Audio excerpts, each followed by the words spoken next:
दोस्तों, आज हम बात करेंगे भगवान बुद्ध के द्वारा दिए गए कुछ महत्वपूर्ण उपदेशों के बारे में, जो हमें बताते हैं कि अकेला रहकर भी हम कैसे एक कामयाब इंसान बन सकते हैं।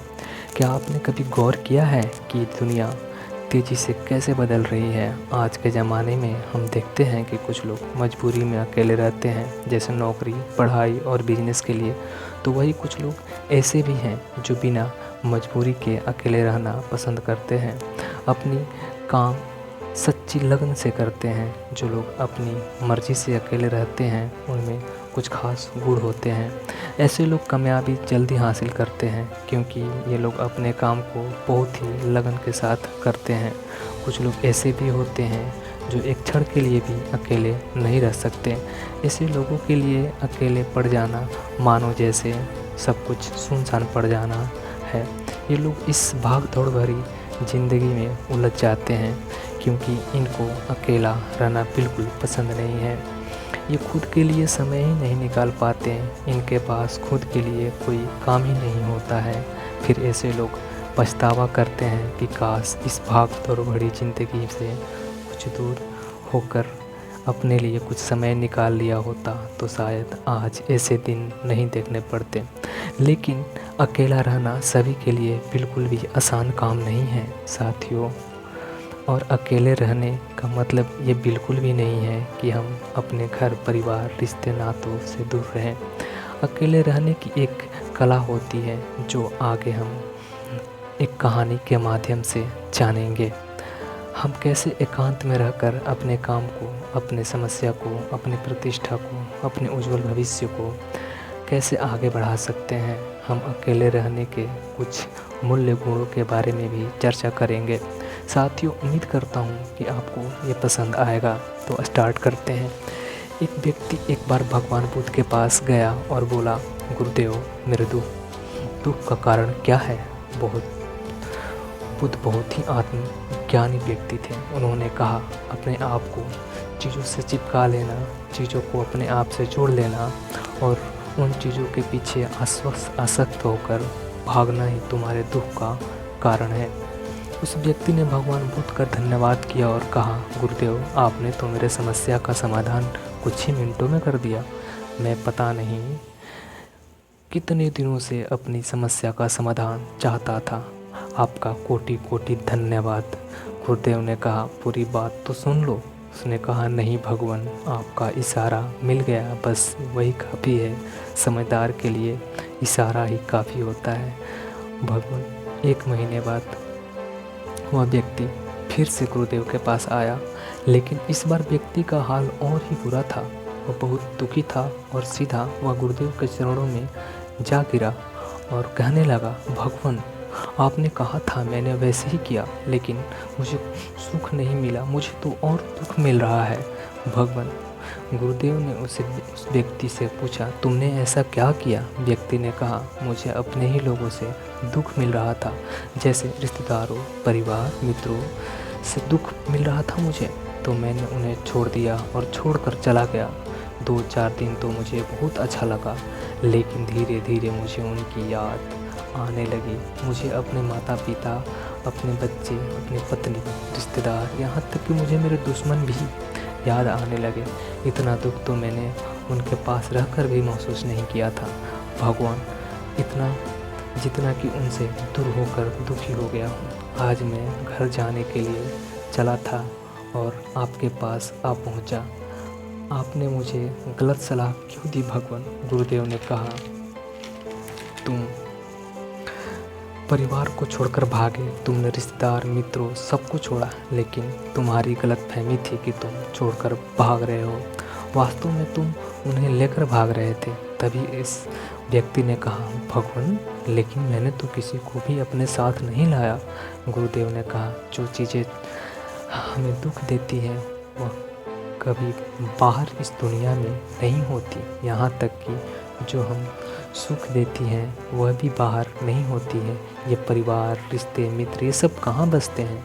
ये सब हमारे अंदर, हमारे मन में बसते हैं। और जब तुम भागे तब तुम अपने मन को भी साथ लेकर भागे और तुम्हारे मन में ये सब लोग तुम्हारे साथ भागे, तो इसलिए तुम इनसे कहीं दूर नहीं गए। जो चीज़ें मन में बसी हो और जब वो हमारे मन के विपरीत कार्य करती हैं, तब हमें दुख होता है। जब हम उन चीज़ों को पा नहीं सकते तो दुख होता है। जब हम इन सब से दूर भागते हैं, तब इन चीज़ों को पाने के लिए प्रयास करने लग जाते हैं, और तब ये चीज़ें बहुत ज़्यादा दुख देती हैं। जैसे तुम दुख महसूस कर रहे हो। तब उस व्यक्ति ने कहा, भगवान मैं क्या करूं?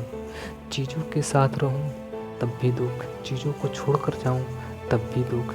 क्या मेरा जन्म सिर्फ दुख उठाने के लिए हुआ है? गुरुदेव मुस्कुराए और कहा, यह बात बिल्कुल सत्य है कि यहाँ सब सिर्फ दुख उठाने के लिए ही जन्म लेते हैं, लेकिन यह भी सत्य है कि इन दुखों के पार सुख और इन सुखों के पार दुख है, फिर सुख तथा फिर दुख है।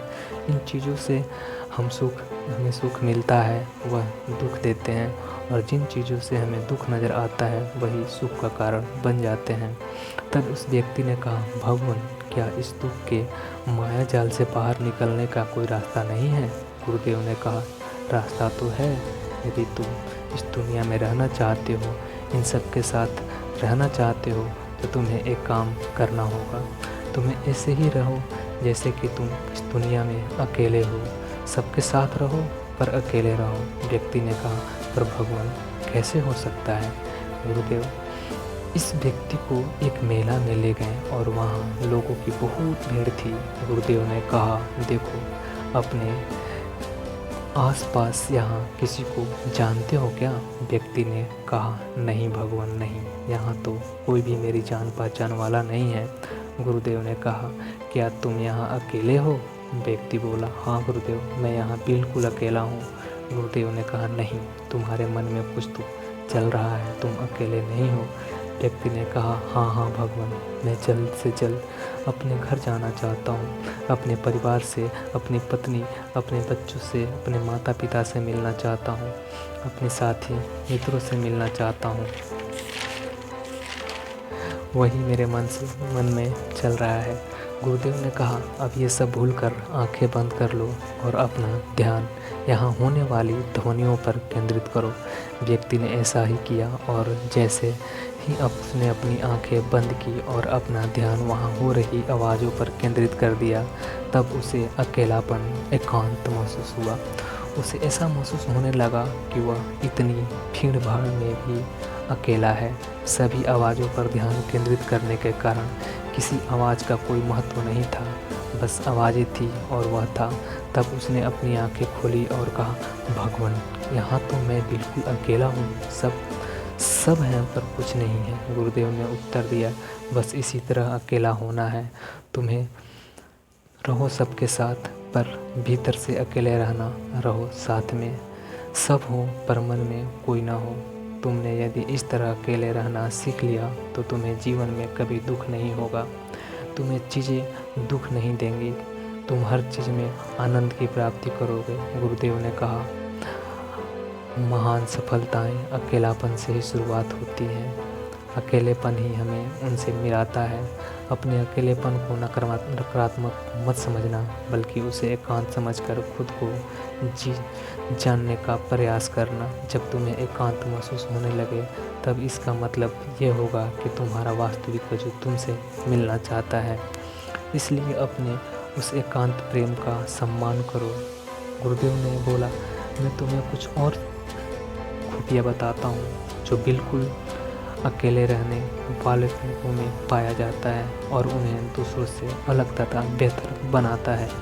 गुरुदेव ने कहा, पहली खूबी जो एकांत में रहने वाले लोगों में पाई जाती है वो यह है कि ऐसे लोग दूसरों के प्रति ज़्यादा जागरूक होते हैं। वे खुद के स्वभाव और आचरण के बारे में ज़्यादा गहराई से जानते हैं।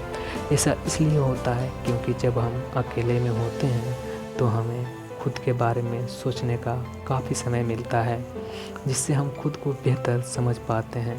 एकांत में रहने वाले लोग खुद की कमजोरी और खुद की ताकत को भी अच्छा से जान पाते हैं, जिससे वो दूसरों की तुलना में किसी भी परिस्थिति की सामना अच्छा से कर सकते हैं। गुरुदेव ने कहा कि अकेले में रहने वाले की दूसरी खूबी ये भी है कि ये सकारात्मक लोग होते हैं। देखो, जब बहुत लोग साथ में रहते हैं तो लालच, घमंड, कुविचार अपने आप ही मन में आने लगते हैं। हालांकि ऐसा नहीं है कि ये विचार अकेले रहने वालों के मन में नहीं आते हैं।